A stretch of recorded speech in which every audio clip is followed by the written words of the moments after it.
Crash! A loud noise rang out and I immediately rushed to the living room. There, I found my mother-in-law Abigail, breaking dishes. My name is Sophia. I live with my husband William. We met in college, dated through our student years, and got married a little while after graduation. We rented an apartment for just the two of us, but Abigail often came over uninvited. Abigail, what are you doing? Yet again, she had shown up without warning, and for some reason she was smashing our plates. I made her stop and asked why. These cheap dishes aren't fit for a meal. That was her explanation? Breaking our plates for that reason? It's our business what kind of plates we use, isn't it? But Abigail insisted that the kind of plates we used revealed our financial situation. It seemed like Abigail was eager to label me as poor. Sure, I didn't come from a wealthy family, but that doesn't mean I should be looked down upon. What's with that look? You got a problem? Abigail openly showed her anger towards me. Once I had tried to stand up to her and had received a lecture lasting over 3 hours, so now I couldn't bring myself to confront her. In the end, we settled it by agreeing to buy better plates. Is that what happened? While cleaning up the broken plates, my husband William came home. William usually takes my side, even he thinks Abigail's behavior is out of line. Yet he can't stand up to her either. Abigail had been a strict person since he was young, and it got worse after his father passed away. I wonder if the family gathering next weekend will be alright. I hope Mom doesn't go overboard. Yes, a family gathering is planned for next weekend at my in-laws' house. We are worried that Abigail might give us a hard time there too. So that's how we went into the family gathering full of apprehension. Welcome, you poor thing. As expected, Abigail threw those words at me as soon as I arrived. The family gathering had just begun, and let me tell you, Abigail was out for blood. She went on and on about how poor people like me have no basic table manners or any sense of proper dining etiquette. She made it her mission to embarrass me in front of everyone. William tried to come to my defense, but Abigail wasn't having any of it. She continued her verbal assault. There I was at my in-laws' family gathering, still on the receiving end of Abigail's nastiness. What a poor woman she is. The moment she said this, the room went silent, and it felt like my mother-in-law had lost it all. I had had enough. I stood up in the middle of the family gathering. Everyone looked shocked. Abigail was quick to speak. Sophia, where do you think you're going? We're in the middle of a family gathering. Hearing this, my irritation reached its peak. I finally snapped back at her. I can't dine with someone as uncouth as you, Abigail. The room buzzed with whispers. Abigail's face turned beet red. She then loudly berated me. How dare you? You're just my son's wife. How insolent. Family members tried to calm her down, but Abigail was unstoppable. Clearly, my defiance had struck a nerve. William also looked visibly disgruntled by her behavior. Being the wife of my son means you're here to be harassed by me, especially when you're poor. It's unthinkable to stand up to me. Abigail seemed to be living in her own world, pushing her so-called common sense onto everyone else. I thought just because it's your common sense doesn't mean it's everyone else's, you know. It's pretty telling how she's lived her life, if she can't even understand that simple fact. As I was getting ready to leave, Abigail tried to stop me. Wait, you can't do. I'm not done making you miserable. Is she serious? Even in this situation, she still wants to continue tormenting me? She is so insensitive that it's gone beyond infuriating, it's downright baffling. Family members tried to rein in the irate Abigail, but she wouldn't stop. Then Abigail, as if she had done nothing wrong, blurted out, Come on, she's a gold digger who married William. A thief. So anything goes, right? A thief? Me? What on earth is she accusing me of? When did I ever steal from her? To call someone poor and then to label them a thief, she is truly a rude person. Apparently, Abigail sensed my discontent and let me have it again. What's that look for? Don't joke with me. You call me vulgar and then act like you're the victim? I mean, if it's vulgar, it's vulgar. The way she openly demeans people in a room full of family, what else would you call it?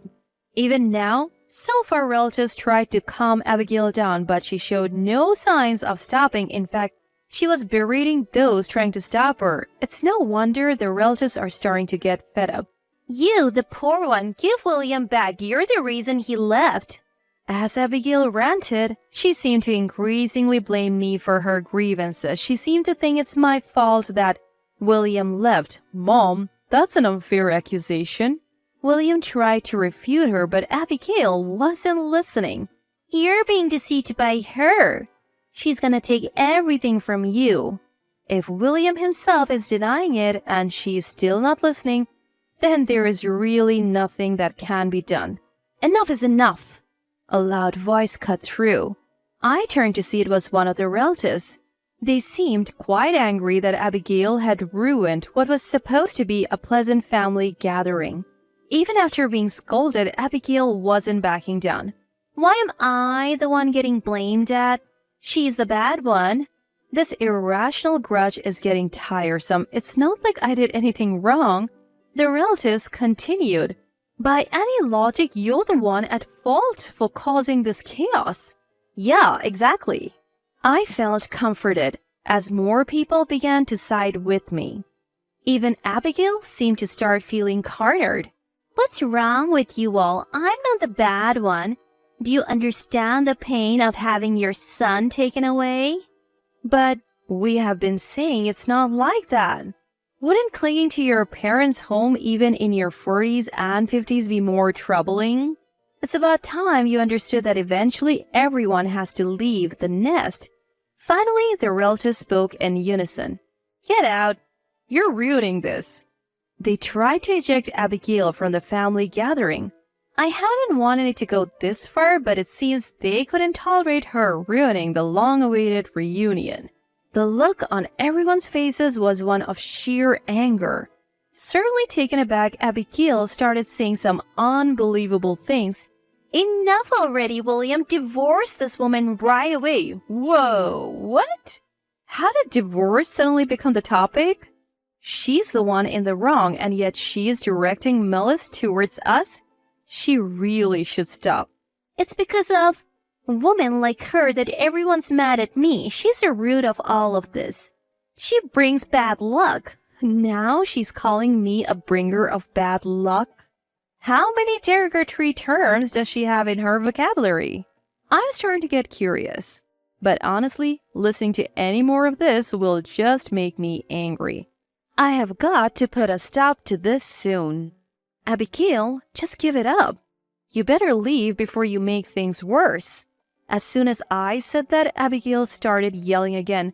What? This is my house. You should be the one to leave. You never should have married William. Divorce him. At this point, there is no room for constructive dialogue. That's what I thought.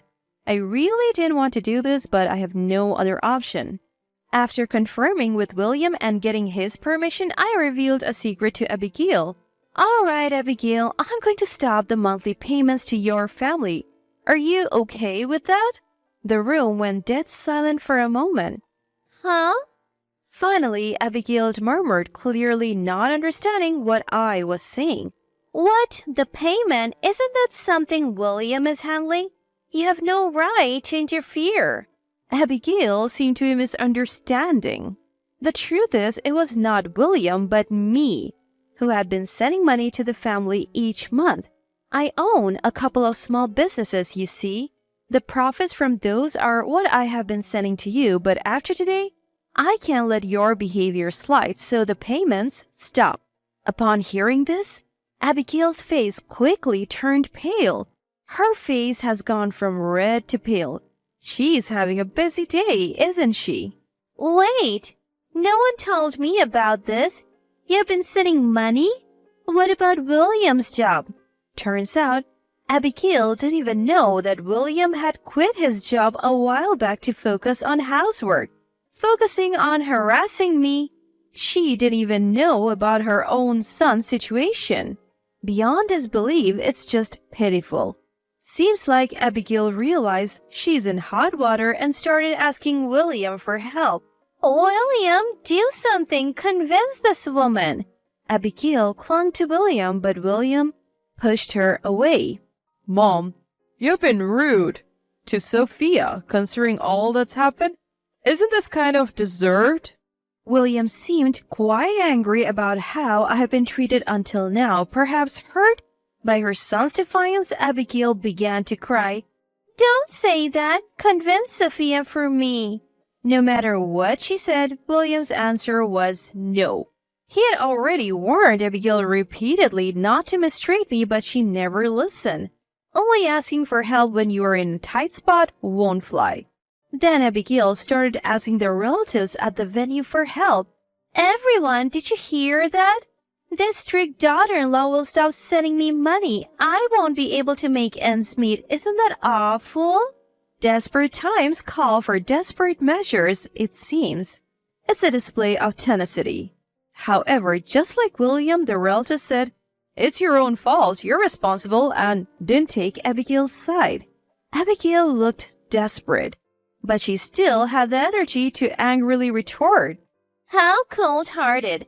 I'm in a difficult situation and not a single one of you will help.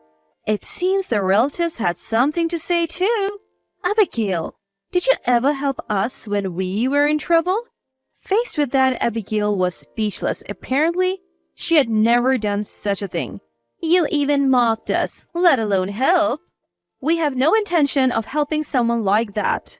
It looked like the relatives held quite a grudge against Abigail too. I always thought her personality would make her many enemies, but I never imagined not a single relative would be on her side. It's ironic. Don't say that. I'll help you from now on. Just help me this once. Abigail tried to cling to the relatives, but everyone looked annoyed. Well, of course. Only asking for help when it suits you and crying while doing it, that's obviously annoying. Not a single voice said that they would help Abigail. Only those who pushed her away. Eventually, Abigail started lashing out unfairly at the whole family. What a bunch of jerks. I have been begging here. The least you could do is help me out. Really? Maybe if you had helped others before, you wouldn't be in this spot. This endless shifting of blame. She's probably spent her whole life acting this way. Finally, she started berating me again. Sophia, keep sending me money. Divorce, fine, but the money has to keep coming. What an unreasonable demand. There's no way I could agree to that. Hearing this, family members and even William spoke up. That's way too much, even for you. Stunned, Abigail responded. What? It's not my fault. Sophia is the one to blame. She kept repeating her claim. I'm amazed she can still say that after making everyone so angry.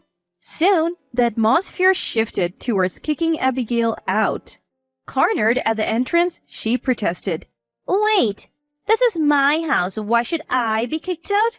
Ignoring her, everyone pushed Abigail out of the door. You are a nuisance. Just go away already. With that, Abigail was finally out. Wait, please, help me. I was wrong. We could hear her cries from outside, but no one paid any attention. After that, we all enjoyed the rest of the evening with our relatives and William. By the time the gathering ended and everyone dispersed, Abigail was still crouched outside. Ignoring her, everyone went back to their own homes. We did too. True to my word, I stopped sending money to Abigail.